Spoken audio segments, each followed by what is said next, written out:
पण अशी ही शहरं नक्की जन्माला आली तरी कधीपासून? ज्या दिवशी खेड्याकडे चला हा महात्मा गांधींचा मंत्र खेडं सोडून चला असा घेतला गेला त्या दिवसापासून.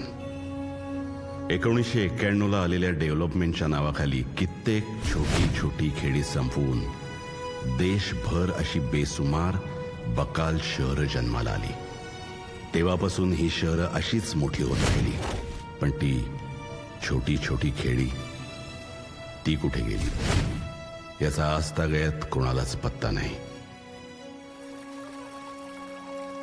ही नदी जिथून उगम पावते तिथून ही खेडी निघाली आणि जिथे या नदीचं गटार होतं